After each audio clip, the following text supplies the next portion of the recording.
Malaysia. Yeah. Right. Oh yeah. Correct.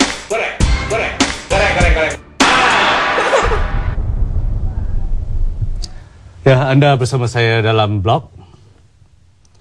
Jadi, antara laman web dan blog yang menjadi perhatian ramai dan begitu popular di negara ini sekarang adalah sebuah blog yang dipanggil Political News Blog ataupun blog berita politik yang dikatakan telah dikunjungi sebanyak 100 juta kali sejak ditubuhkan pada tahun 2004. Jadi, sebuah rencana akhbar The Star tulisan Jocelyn Tan malah mengatakan blog berita politik ini menerima kunjungan dan dibaca kira-kira 1.5 juta pembaca jadi setiap hari. Jadi sekiranya ini benar, ia mengatasi jumlah pembaca kebanyakan akhbar arus perdana di negara ini.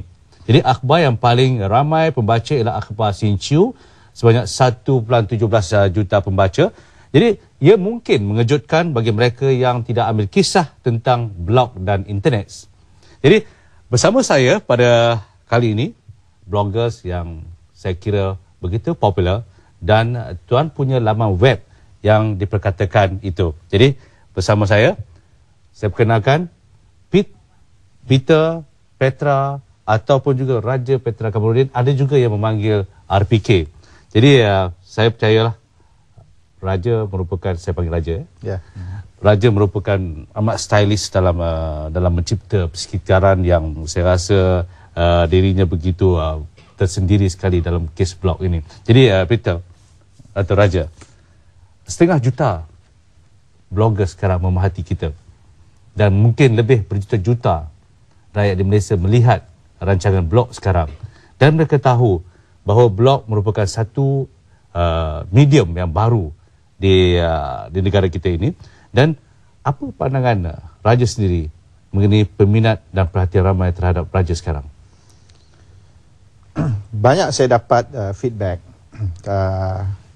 tentang dari pembaca-pembaca tentang berapa minat mereka mengikuti atau follow Malaysia Today. Tapi bagi mereka mungkin mereka merasa yang satu era baru di mana kebebasan bersuara telah dicapai melalui Malaysia Today. Baik, Raja, saya nak tanya, ini jurung kali Raja berada di televisyen atau kali pertama? Kali pertama ya. Jadi apakah Raja merasa kondusif? Mula-mula bila saya dijemput, saya enggan nak datang. Saya anggap RTM ni sebagai enemy territory. Dan kita melihat media arus perdana, terutama TV, stesen TV, RTM, TV3 dan sebagainya, sebagai organ kerajaan yang menentang kami selama 10 tahun sejak tahun 98 dan kami pun ada kempen boycott TV tahun 2000 kita lancar. Tapi saya bersalah. Tapi oleh kerana saya dijemput, kalau saya tak datang mungkin orang kata saya sombong. Jadi saya datang. Jadi jelas sekarang ni ada keterbukaannya di media-media seperti di televisyen ini. Saya tak tentu sekira betul terbuka. Mungkin ini satu taktik kerajaan nak menunjukkan yang mereka mula terbuka. Tapi sejauh mana kerajaan ingin betul-betul terbuka? Misalnya di Indonesia, parti pembangkang diberi equal airtime, sama masa dengan parti pemerintah untuk bercakap di TV semasa pilihan raya.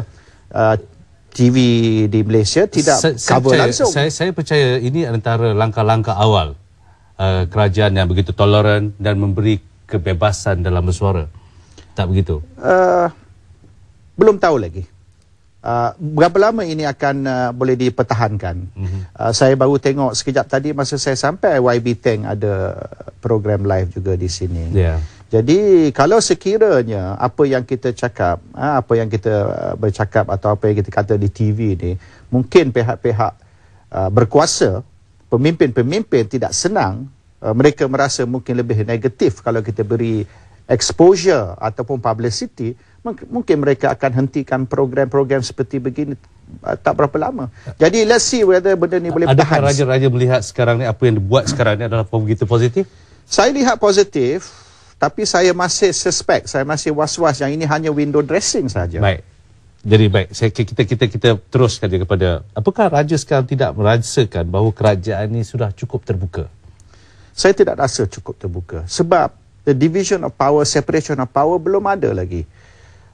Maksudnya? Maksud seperti Perdana Menteri buat kenyataan bahawa saya nak tubuhkan komisen lah, nak tubuhkan inilah dan sebagainya. Tapi komisen tu masih report atau bertanggungjawab kepada Perdana Menteri. Kita kena ada komisen yang terus bebas. Bukankah dah diperjelaskan bahawa komisen-komisen atau Suruhanjaya yang ditubuhkan itu adalah diasingkan, umpamanya Suruhanjaya Kehakiman, dia diasingkan daripada badan eksekutif atau kabinet dan sebagainya. Tak begitu? Kita masih ada Police Commission di mana ketua Police Commission dilantik oleh IGP dan orang IGP yang diletak situ, dan semua promotion dan sebagainya di polis dibuat oleh komisen. Jadi bermaknanya di mana komisen tu bebas? Adakah komisen tu boleh misalnya memanggil IGP atas apa-apa kesalahan dan rekomen kerajaan supaya ketua polis dibuang dan diganti? So kalau IGP melantik ketua komisen, bagaimana komisen tu nak buang IGP?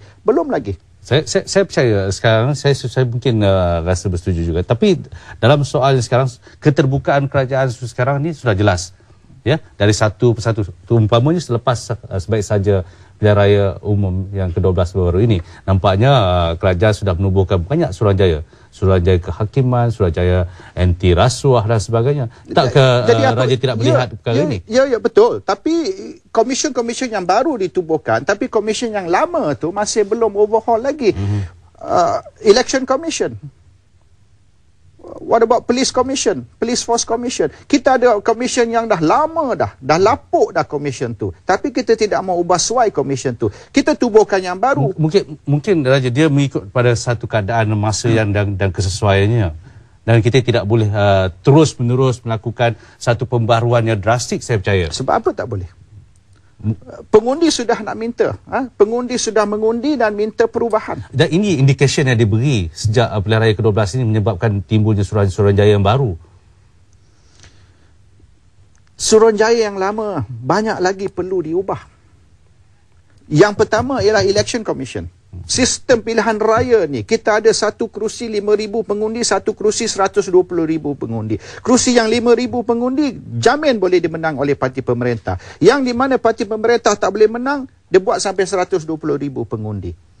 Kalau disamaratakan, misalnya satu kerusi parlimen 50,000 pengundi, Barisan Nasional tidak boleh memerintah. Tapi semasa diadakan persempadanan semula, dia memberikan kebebasan kepada semua orang, melahirkan perasaan, menolak sekiranya Suruhanjaya itu tidak betul. Nak tolak macam mana? 92% dari kerusi parlimen Barisan Nasional.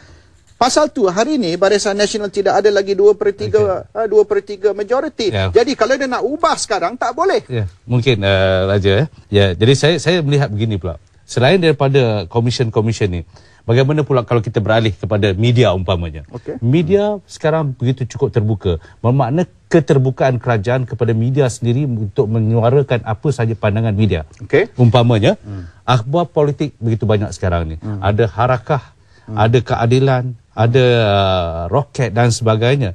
Jadi, apakah ini satu benda yang baru, bahkan lama-lama blog umpamanya? Begitu banyak sekarang. Bebas untuk bersuara. Bagaimana Raja melihat perkara itu? Tapi semua akhbar perlu lisens. Apa sebab kita perlu melesenkan akhbar? Apa pasal kita tidak hapuskan lesen? Siapa nak buka surat khabar, buka. Kita go on free market. Jadi akhbar yang viable, survive. Yang tidak viable, dia akan bankrupt. Itu mungkin dia akhbar ni tertakluk kepada Akta Syarikat, tak begitu Raja? Tak. Dia mungkin blog, mungkin satu benda yang baru. Printing Press and Publication Act, Akta Cetak. Kita kata sekarang kita terbuka, kita berbenarkan surat khabar, tapi surat khabar kena minta lesen. Suara Keadilan 10 tahun baru lulus lesen, tak sampai sebulan. 10 tahun. Maknanya kerajaan itulah belum meluluskan lesennya, tak begitu? Why do we need license? Sebab apa kita perlu license? Sebab apa kita perlu license? Jangan kita lesenkan surat khabar. Kita beri bebas siapa nak buka surat khabar, buka. Kalau ada duit, buka surat khabar. Kalau bankrupt, bawa ambil pasal. Kalau blog? Blog boleh-boleh saja. Blog dia nak cuba lesen, tapi dia tak boleh lesen. Kalau ada satu cara dia lesenkan blog, dia akan lesenkan blog hari ini. Baik. Kita berhenti seketika saja. Kita sambung selepas.